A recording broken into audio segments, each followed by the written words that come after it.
కేంద్ర ప్రభుత్వం నిర్వహించి తలపెట్టిన డిజిటల్ సెన్సస్ విధానంపై మాజీ రాజ్యసభ సభ్యులు వి హనుమంతరావు తీవ్ర అభ్యంతరం వ్యక్తం చేశారు. డిజిటల్ పద్ధతిలో వివరాలు సేకరించడం వల్ల సామాన్య ప్రజలు అనేక ఇబ్బందులు గురవుతారని ఆయన ఆందోళన వ్యక్తం చేశారు. సెన్సస్ లో అడిగే ప్రశ్నల తీరుపై విహెచ్ విస్మయం వ్యక్తం చేశారు. ఇల్లు కోల్పోతుందా లేదా, స్లాబ్కి ఏ మెటీరియల్ వాడారు వంటి వివరాలు సేకరించడం వెనుక ఆంతర్యం ఏమిటి, సామాన్యుల వ్యక్తిగత వివరాలతో ప్రభుత్వానికి ఏం పని అని ఆయన ప్రశ్నించారు. కులగణంలో ఓబీసీలను విస్మరించడంపై ఆయన కేంద్ర ప్రభుత్వంపై నిప్పులు చెరిగారు. కేవలం ఎస్సీ ఎస్టీల వివరాలు మాత్రమే సేకరించి ఓబీసీల వివరాలు ఎందుకు వదిలేస్తున్నారని నిలదీశారు. ఓబీసీలంటే ప్రభుత్వానికి లెక్కలేదా అని ఆగ్రహం వ్యక్తం చేశారు. ఓబీసీల్లో కూడా అత్యధిక శాతం మంది దారిద్ర్యరేఖకు దిగువన ఉన్నారని, వారి స్థితిగతులను తెలుసుకోవాలంటే వారి వివరాలు కూడా సేకరించాలని డిమాండ్ చేశారు. హిందువుల ఓట్లతో గెలవాలని చూస్తున్న బీజేపీకి బీసీలు అవసరం లేదా అని విహెచ్ ప్రశ్నించారు. మోహన్ భగవత్ చెప్పారనే కారణంతోనే ఓబీసీలను లిస్టులో చేర్చలేదా అని అనుమానం వ్యక్తం చేశారు. కేంద్రంలో ఓబీసీల కోసం ప్రత్యేక మంత్రిత్వ శాఖ ఏర్పాటు చేయాలని తాను ఎప్పటి నుంచో కోరుతున్నానని కేంద్రం స్పందించుకోవడం దారుణమని అన్నారు. రోడ్ల మీదకి రావాలి, మనం దీనికి వ్యతిరేకం చేయకపోతే వాళ్ళు ఏదో కేంద్ర ప్రభుత్వం పంపించింది మీరు చేస్తున్నారు. కానీ మొన్ననే చేసినావు కదా రేవంత్ రెడ్డి గారు, మీరు సర్వే చేసిందా లేదా, 150 కోట్లు ఇచ్చిందా లేదా? ఆ సర్వే ప్రకారంగా మీరే అన్నారు 56% అన్నారు, కొన్ని రాష్ట్రాల్లో 60% ఉన్నారు. బీహార్లో చెప్పిన నితీష్ కుమార్ గారు. కనుక నా ఉద్దేశంలో తీరని అన్యాయం జరుగుతున్నది. మనం ఇప్పుడు మేలు కోరుకోకపోతే వచ్చే తరం వారికి అన్యాయం జరుగుతుంది. మన పిల్లల భవిష్యత్తు చెడిపోతుంది. ఎవరు ఇచ్చేటోడే ఉంటాడు. మనం మళ్ళా పర్ల కాడికి పోవాలి, లేకుంటే పెట్ట తీయాలి, లేకుంటే కూలినా చేసే పరిస్థితి అవుతుంది. మా పిల్లలకు అన్యాయం జరుగుతుంది. కాబట్టి యాజ్ ఓబీసీ ఎంపీస్ కన్వీనర్ గా ఫైట్ చేస్తా. ఎట్టి పరిస్థితులలో ఓబీసీలను కూడా ఇందులో ఇంక్లూడ్ చేసే వరకు నా పోరాటం కొనసాగుతుంది. Thank you. ఇది మా జీవిత సమస్య, మా భవిష్యత్తు. మేము ఇవాళ మాట్లాడకుంటే వచ్చే తరం వారికి అన్యాయం జరుగుతుంది. వచ్చే ఎస్సీ బీసీలకు అన్యాయం జరుగుతుంది. ఎస్సీ ఉన్నది, నేను తప్పనిసరిగా వాళ్ళలో పేదవాళ్ళు ఉన్నారు. గతంలో అడ్డరాని ధనం మీద బావుల దగ్గర కొనియాలే, గుళ్ళకు కొనియాలే, ఒప్పుకుంటా. వారితో పాటు మేము కూడా ఇవాళ మా పరిస్థితి ఏంది? ఎన్ని కులాలు ఉన్నాయి? ఒడ్రంగి ఉన్నాడు, కుమ్మరోడు ఉన్నాడు. అరే ఇంతమంది సంచార జాతులు ఉన్నాయి. వాళ్ళంతా అభివృద్ధి వద్దా? కేవలం మీరే అభివృద్ధి చెందుతారా?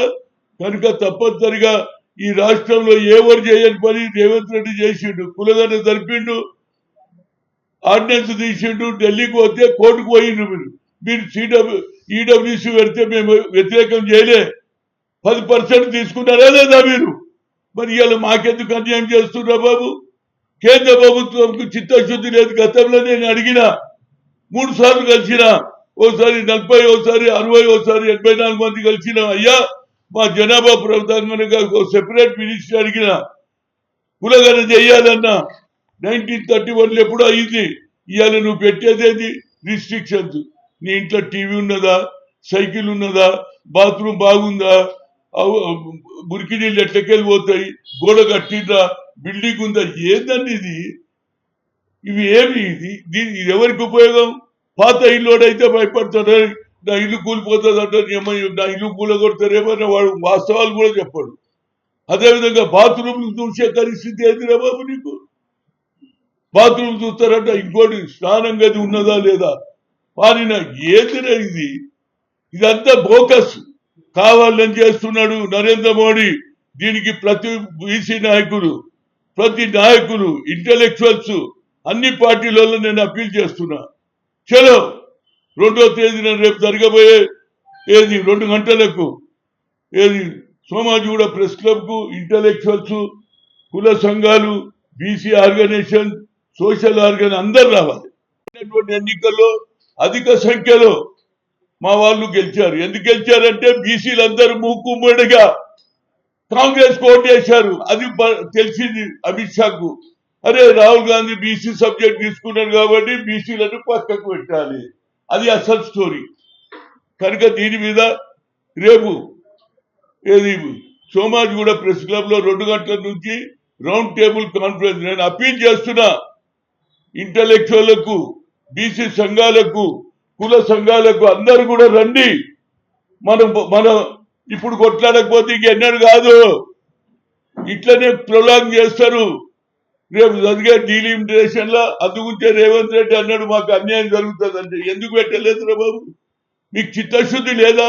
మేము ఓట్లేసే మిషన్లమా? ఓట్లు మేమేస్తాం మొదలొచ్చి ఎస్సీ ఎస్టీ ఓబీసీ మైనార్టీలు వేస్తారు. పొద్దున 7 గంటలకే లైట్లను లేవని మేము ఓటు వేస్తాం. అగ్ర కులాల వాళ్ళు 3 గంటలకు 4 గంటలకు వస్తారు. ఎండ ఉన్నదని వాన ఉన్నదని మెల్లగా పోతాం. మాలు ఓటు విలువ అంబేద్కర్ రాసిండు, ముఖేష్ అంబానీకి ఒకే ఓటు, రిక్షా వారికి ఒకే ఓటు అని. కనుక దీని మీద ఉద్యోగం చేయకపోతే మేము కులగన జరిపినాం అంతే. దాని ప్రకారంగా డీలిమిటేషన్ అంటే సీట్లు తగ్గుతాయి. అదేవిధంగా మా నోట్లే మట్టి కొట్టడానికి ప్రయత్నం చేస్తున్నారు. ఎన్ని రోజుల నుంచి జరుగుతుందండి?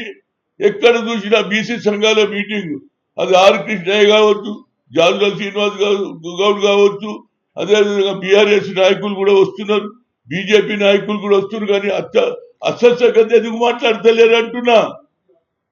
రండి, రేపు వచ్చేసి కూర్చుందాం, ఏం చేద్దాం. ఇక కులగన జరిగిన తర్వాత మనకు మాడే హక్కు ఉండదు. ఇది ఒక పెద్ద నాటకం నడుస్తున్నది. పార్లమెంట్ లో పెట్టినప్పుడు మేము అడుగుతలేదు, మేము తర్వాత చేస్తామంటారు. ఎప్పుడు చేస్తారా బాబు? మీరు చెయ్యాలనే చిత్తశుద్ధి లేదు. నువ్వు దేశానికి ఒక ఓబీసీ ప్రధానమంత్రివి మాట్లాడితే నేను 25 లక్షల కోట్ల మందికి అప్లిమెంట్ ఇప్పటి వరకు లెక్క చెప్పు. ఏమని అంటే నేను 27 మంత్రులను ఇచ్చిన అంటారు. దాంతో మాకేం లాభం రా బాబు? ప్రజలకు లాభం అయ్యేది ఉన్నదా? అందుగురించి ఇవాళ అన్ని పార్టీల వాళ్ళు నేను రిక్వెస్ట్ చేస్తున్నా. ఇది పెద్ద అన్యాయం జరుగుతుంది. అన్యాయం అయిపోయిన తర్వాత ఎన్ని మాట్లాడినా ఎవరు లెక్క చేయరు. ఇది సమయం. ఇన్ని రోజుల నుంచి మీరు ఎంతైతే ధర్నాలు చేస్తారు, ప్రతి ఒక్కరు ఢిల్లీ రావడం, జంతర్ మంతర్లో ధర్నా చేయడం, 2 రోజులు జోబుల ఖర్చులు పెట్టుకోవాలి, రావాలి. ఇది ఎందుకు చేస్తున్నాడు నరేంద్ర మోడీ? నీ వెనకాల ఎవడున్నాడు? గతంలో నువ్వేమన్నావు? రిమోట్ కంట్రోల్ సోనియా గాంధీ అన్నావు. ఇవాళ మీ రిమోట్ కంట్రోల్ ఎక్కడున్నది? మోహన్ భగత్ చేతిలో ఉన్నది. ఈ దేశాన్ని ముక్కలు చేయాలి, హిందూ దేశంగా పరిగణించాలి, హిందూ ఓట్లతోనే గెలవాలి.